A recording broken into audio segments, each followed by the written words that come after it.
Ukraine যুদ্ধের অবসান ঘটাতে এক হয়েছে রাশিয়া ও যুক্তরাষ্ট্র।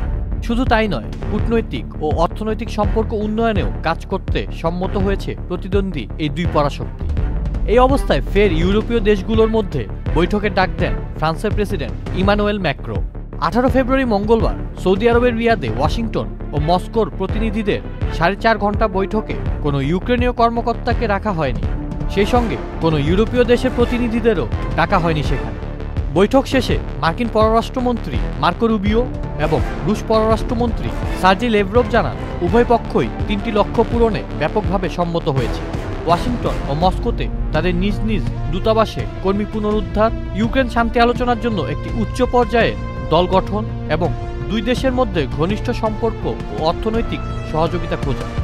রাশিয়া যুক্তরাষ্ট্র বৈঠকের পর ফরাসি আঞ্চলিক সংবাদপত্রকে দেওয়া এক সাক্ষাৎকারে ম্যাক্রো জানান, তিনি কয়েকটি ইউরোপীয় এবং অ-ইউরোপীয় দেশের সঙ্গে আবারও জরুরি বৈঠকের পরিকল্পনা করছেন।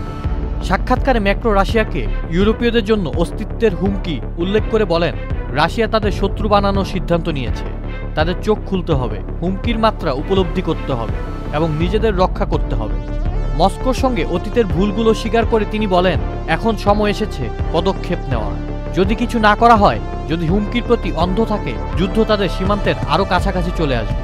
তিনি যুদ্ধের চেয়ে আলোচনায় জোর দেন বলে ইঙ্গিত দিয়েছে।